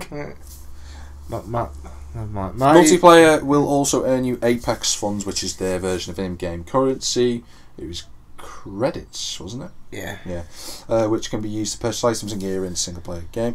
You've got to establish settlements, which, for example, recon settlements will clear the fog of war from the space map and give the player more strike team missions to choose from, while mining settlements will periodically supplement the player's supply of crafting materials. So I'm guessing you're going to need a balance of these things. In typical Mass Effect style, this game will probably be buggy as hell, like all of them are. Yeah. Which, to be fair, I can live with because Like the game. all EA games are. EA Sports. It's pretty much broke. It's not in the fucking game. The dialogue is going to remain that same sort of platform thing that, you know, the little cursor thing where you pick things. Yeah. So you got like your little. But I'm assuming during certain conversations you will be able to take action-based choices, such as the option to pull out your gun and force someone to open the door, instead of convincing them to do it through a conversation guide. That's pretty good. Another thing, it says you can travel dead easily. It says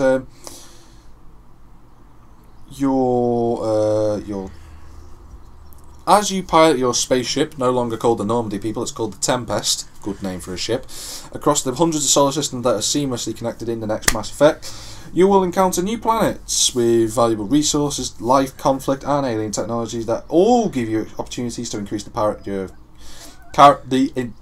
increase the power of your character, your ship, and your team as well. Transitions between activities like flying your Tempest across the solar system to land on a mineral-rich planet, then jumping into your Mako to explore the surface of the planet, all happen smoothly without loading screens. So that's not going to happen. That's definitely not going to happen. I don't mind loading screens anyway, that's never bothered me. They said this about the crew, but there's bloody loading screens. Although, to be fair, BioWare don't tend to mess up, do they? Let's be honest. Well, let's be honest, it's EA. But it is EA. Yes. At least when it comes to their internet connectivities, their servers are really good. Sorry, really bad. Yeah. I'm looking forward to having the Mako back. I mean, at first I was like, but then I thought, well, I suppose a bit of variety would help, you know. I just didn't like how central based the Mako was in the first Mass Effect. If you can customise it. Which you can. I was going to get to that, and I'm going to get to that in a bit. You can customise, you can share things in the Andromeda Galaxy, customise the way your squad and your character look with clothes and aesthetic modifications that you unlock throughout the game. Photos you can take can be used to decorate your starship or sold to certain characters. I'm going to take a picture of Matty's spaceship crashing into the surface. I'm going to sell it for millions. And this is the moment that Commander Morris knew he was fucked. When he walks into like Sainsbury's and it's just sitting there. Remnant Vault raids, find and activate Remnant monoliths to unlock Remnant Vaults. So when you go on these Vault raids, you'll have to encounter traps and defense robots, and even change the architecture of the Vault itself to stop you from escaping. This would be quite badass if that can be implemented. You can customise your Mako. So I'm assuming yours is going to be pink with white stripes on it, because that's what you tend to do. We'll see. We'll see. Ket Outpost is going to be one of the strange things. It says, destroy Ket Outpost to earn XP. I'm assuming Ket, which is pronounced K-H-E-T, is going to be one of the major enemies in the game. So it's kind of like the Geth then. Pretty much, yeah. This is where I was going to go.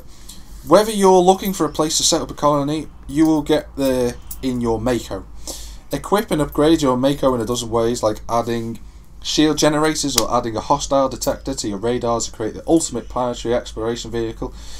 You can also have a custom paint job, but the biggest thing is, do you know what you can put on it, Mikey? What? Because it's EA and they want a little bit of Need for Speed history in there.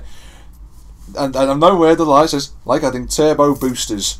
Good turbo boost me! I'm have to be sitting there, why is my Mako so slow? You know what you need to do, Matty? Put another turbo on it, mate. Why you can't get a turbo? Put another turbo boost on it, mate. It's just me and you end up having like races round on Andromeda Planet. My car's got turbo boost, mate. Well, mine's pink and white, so I've got extra 10 horsepower. Hey, my calipers are painted pink. Gives you an extra 5 BHP, mate. Actually, no, if it's planetary surface, it'll be an extra 5 kg force, mate. Because he won't measure it, brake horsepower. What the fuck is that? kg force is basically... kinetic. No, it's basically the pound force, essentially. It's measured more accurately than brake horsepower. That's what spaceships and radars use. So, you know, when they get their landing sites perfect and everything, what amount of thrust you need to take off, they measure it in that. If any of this is real, if any of this is 100%, this could be one hell of a game. Am I bothered? Would I be bothered if Shepard wasn't there? No. What's that for? Copper. I don't like copper in my wallet. Thank you. You're welcome. Hey, Mikey's a good friend. He gives me pennies. Hey, there's me Beth for the... You got that wrong, didn't you? Dickhead. If any of that is real, though, Mike, that's going to be one hell of a game to look forward to. People, it's coming up in E3, which is next month. Mikey, next month, mate. E3. E3, mate! It's going to be epic! I'm going to be sitting there going, woo! Looking forward to it. Really looking forward to it. Some of the games that are going to be there. Yeah, can't wait for Mikey Keating and the return of the Millington. yeah, we never fucking left, did we? No. We're actually still there. Yeah. We're actually in America right now. Yeah. The S-Team. Quick mention for any PlayStation owners out there, Sony has now sold more than 22.3 million consoles since 2013. You love, like, looking after this sort of categories and stuff. We are PlayStation, aren't we? Yeah. Yes, we are PlayStation. But I've still got a bit of love for Xbox. There is a bit of love for Halo, in my eyes. That's the only reason. But it says Sony shifted 14.8 million PlayStations last year alone. And ours were 2. No, they don't conclude them. They were off the radar type sales purchases. Yeah, okay. No, they gave us special PlayStations. It's got turbo in it, lad. But that's the gaming news, people. I was going to do film news before gaming news, but for some reason I just forgot. As we were saying, people, we went to see the Avengers. I was going to do a joke, literally, where I played the TV Avengers TV. Captain America on his mighty shield. Although to choose a shield must yield. Unless you're a plane or a bomb or some ice. Unless you choose to take a nap because the ice seems nice. Captain America throws his mighty shield. Yeah, thanks, guys. Man, people, just a quick bit of context. People have been saying, "Oh, it's not as good as the first Avengers." Or people are saying, "Oh, it's better than the first Avengers," and everyone's been having a massive orgasm over it, over whether it's which one's which. And basically, people, if anyone doesn't know the premise, it's set not long after the first Avengers, and it relates directly to the big Avengers films that are coming out in 2018 and 2019, the Infinity War, which is shown in the Avengers, the Infinity Stones. We've seen it very slowly but surely gather to this, and Avengers 2 Age of Ultron. Positives of this film, because this is not going to be a long review, because there's so much stuff in there that I can't be arsed talking about it. We'll be here for another half an hour, but we'll still give you a good in-depth review of it. Characters returning, the same Avengers as last time. Thingy wasn't in it. Who? Tony's missus. Well, she wasn't in the first. She was in there briefly, but she was in there. Yeah, well, I don't really care about Professor. I don't care about Potts. She can toddle off for all I care. I'm not asked. Yeah. But I sat there watching this film, and with my good friend Mr. Comic Book Morris and not so comic book Keating, and I knew what was going to happen because I've read the comics. And the way they played Ultron, the way they changed his backstory, James Spader. Well played. I mean, you know, they did it. They did it the right way. I liked it. I like the fact that Ultron seems more of a threat than Loki does in the first Avengers. Loki was sort of like a non-threat in the film, but in that first film, I reckon. But nah, Ultron seemed like an absolute badass, and he had humour for a robot, which is something I wasn't expecting. I thought it was funny. Oh, I don't want to do this. Oh, for God's sake! He gets thrown out there. I should have seen this coming. Yeah. And he had some really good. James Spader, well played to him. Cracking voice actor for Ultron. For Ultron. My brain forgets sometimes. I've got to be honest. I was actually surprised when I asked Matty, "Do you know who that is?" Because I knew the voice straight away. Yeah, I didn't. I knew like the event who was playing the Avengers, but it was when it introduced Ultron. I knew the voice straight away. It was, have you ever watched Boston Legal? Isn't it? I thought fair enough. So they went, well, have you watched The Blacklist? I looked at him and went, what's that? I felt like stabbing myself. Oh, I said I've still got those tortilla chips with me. Fucking. Why are we talking about tortilla chips? Right. Anyway, we were talking about this film, and how many knows? I was, watching this film, and I absolutely loved it. I enjoyed it. It gripped me from the start. Did I have a problem with it? I did have a few. I had a couple of problems. I thought the pacing at certain times was a tad slow. I mean, it's not exactly like, oh god, pacing of it's going to ruin the whole film. Just a tad slow in parts. Not that I had a problem. Not that it's like such a big problem that I'd hate it.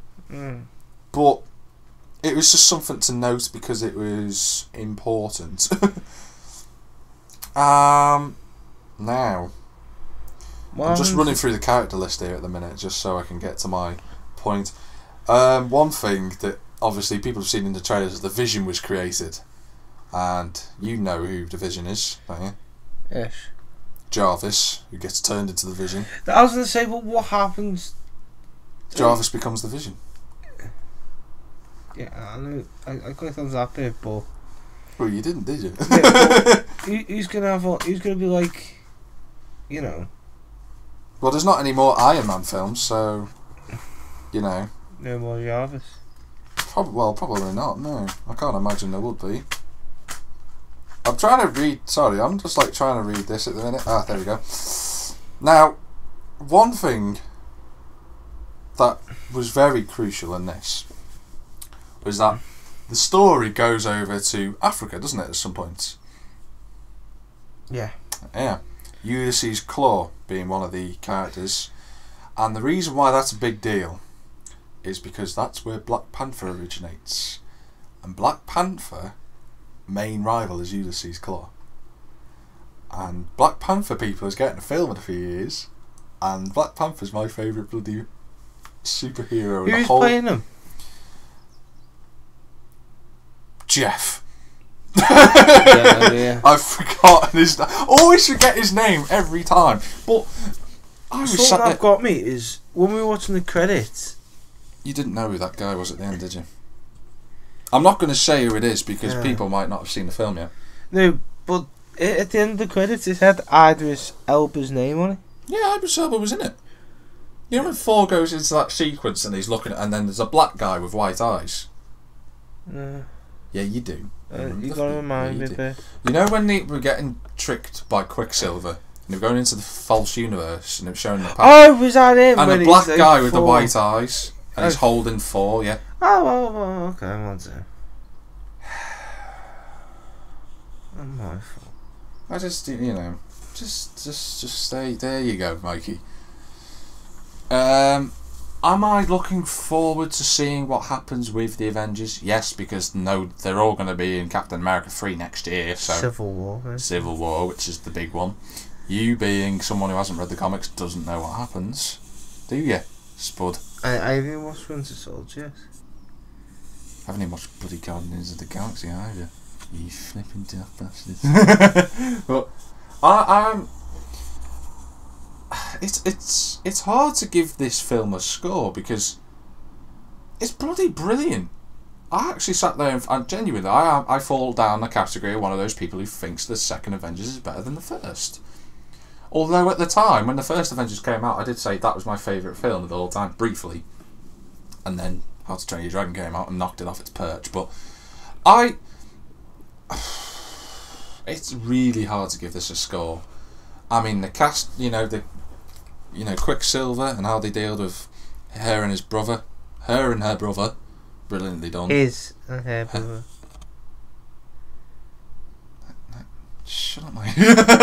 I've got this sorted, Mike. And how they deal with it, they did it well. Sure, there's some things wrong, but I'm not the type of fanboy who gets his knickers in a twist when something like that goes wrong. I'm not gonna. For those of you who are, and Ultron does get things wrong, admittedly.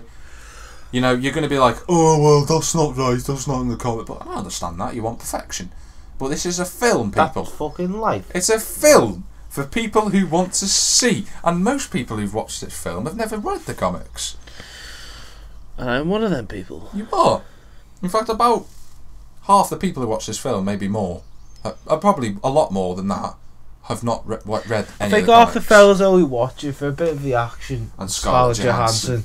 And half the girls watch it for either Chris Hemsworth, Robert Downey Jr. No, Chris Hemsworth, or Captain America. I've forgotten his name.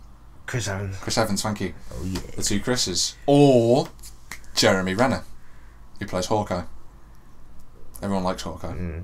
Everyone fancies Hawkeye. Well, every woman fancies Hawkeye. I personally don't myself. I know girls that fancy Hawkeye, so I can say it with confidence. Why are you touching your balls? I'm not. You were touching your balls, and I said Hawkeye. No. Matty, get on this podcast. Come right here, right now. Say next week that Mikey Keating fancies Hawkeye.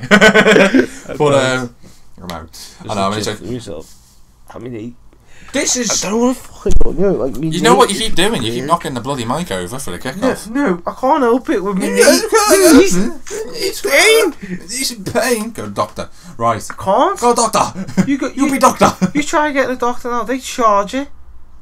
Oh, just to see some cunts get a hammer and go ding. Yeah, that's alright. Just keep hitting it. Yeah. Just keep hitting it until it's not alright. Right now, I'm gonna have to subscribe you to some medication. But fucking piss and blood. Back to Avengers. What would you give it, score wise? I'm really struggling because I don't want to give it something too low, but I don't want to give it something. I can't give it a 10 because I can't give it a 10. I'm not like you. I can't give things 10 unless it's 100%. I'd say a good 9. 9. 8.5. Really? No, yeah, well, I don't know. It's good, but it's good, but what? What were your problems with it? The girl in fucking front of me laughing and everything. Oh come on! You can't blame the film for that. I understand what you mean. She was a pain in the arse, but she was like. Oh, see, I was discreet opening my bag of hard, what was it? I had jelly beans, and I discreetly opened them. She goes, I know, I heard that. I was like, that. Are you taking the piss? I just tempted to fucking RKO over me, see, just go, Mikey Keating out of nowhere. MKO. But what would you? I'd say 9. A good 9.3. To be fair, when I was sat there and that girl was going off in front of us, I was sat there like.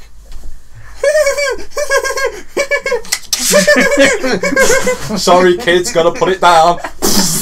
Shut the fuck up. Someone shoot that hyena. She was laughing at points where, unless she was a comic book reader, which she didn't seem like she was, she was laughing every time Chris Hemsworth came on the screen. It was like, just because you want to.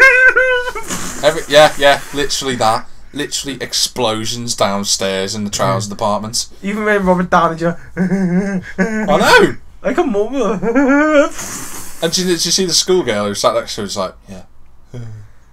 That's what I'm saying. At least she was all right. She'd laugh when everyone else laughed. That was the schoolgirl that was laughing at everything. No, it wasn't. The what girl? Schoolgirl was on the left. The one that was laughing the most was the right. Oh yeah, the ones I got.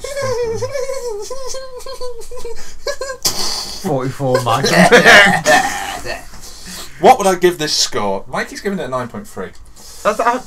To be fair, The odd bit I was a bit, what the fuck? Yeah, you would be confused because you don't remember the first Avengers, really. I actually do. You don't remember all of it. I actually do. You don't. Plus the fact that you haven't watched Iron Man 3 and you haven't watched Guardians of the Galaxy, you don't really. And Winter Soldier. You're not really up to speed, so I can understand why you'd be a bit confused. It's like people who go and watch, like, let's say, the second part of the Insurgent series or the Hunger Games, and they don't understand. Or watch the first Fast and Furious, and then watch the fourth or fifth, something like that. What the fuck happened there, mate? What would I give it? God, I'm going to settle on probably the highest score I think I've given a film so far in this S-Team podcast. I'm going to give it a 9.7. I think it was so close that it's like, it's such a good film, and I would go and see it again. But I was sat there just like, why can't I give this a 10? And I just couldn't, I couldn't go, the pacing knocks it off by 0.3, because that, it doesn't even take it off at like a 10th. I just couldn't figure out why I couldn't give it a 10. It's just one of them, isn't it? It's just, saying that, when I said to my mum, I'm going to the cinema, she's like, what are you going to watch? 50 Shades of Grey. I went, are you serious? Are you actually? She said, well, I don't know. It's you, innit? I was like, thanks, mum. Well, that's it for this week's podcast, people. It's been I think it's been the longest one ever, but it is May, so it's allowed. It's May Day tomorrow as well, isn't it? Oh yeah, I'm on work tomorrow as well. Bank holiday, you should be off. I ain't got a choice, mate. It's because the fucking. When you go to work where Mikey works, there's no such thing as holidays. Holidays, fucking holiday. What are they, mate? Literally. If you ask someone from where you work what a holiday is, they'll go, "What's a holiday?" What's that mean? But if you want to, people, don't worry. We're going to be normal service will be resumed in 2 weeks. Partly because Mikey's not here next week, but there will be a podcast next week. And then we'll be back every week. It's just April's been a very weird month. I don't know why. I think it's because. I think it's probably because last year. I think it's probably because last year the podcast was created in April, and we only did 2 podcasts in April. And we've only done 2 podcasts in April this year. So maybe there's just a trend there. If you want to follow Mikey Keating on Twitter, you can follow him at Mikey Keating XD. Smiley face. If you want to follow my good friend Mr. Millington, it is JackTM53. If you want to follow Moggy, it's Lewis_Moggy. If you want to follow Matty, you can follow him in a street in Greasby. Or Tesco Bidston Moss, if you wish to be precise. And if you do visit him, make sure you ask him to get something off the top shelf, and he'll tell you to fuck off. And also great customer service. And also play a clown horn sound.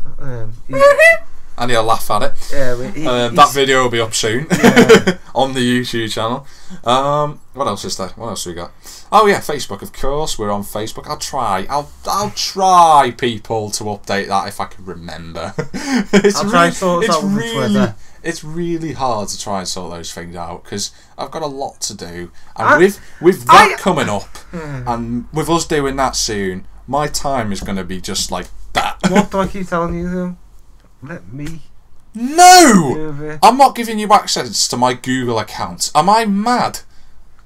You'll end up subscribing to Women's Relations on my channel, and you'll end up subscribing to every single, like, pro-democracy for women and everything like that on my channel, and I'll be like, what's this bullcrap?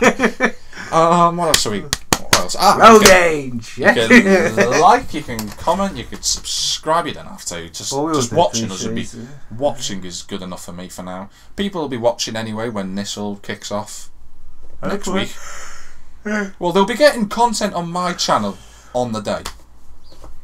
I haven't got a channel. No, you have. It's just called. I've this. You're gonna make a new one. Yeah.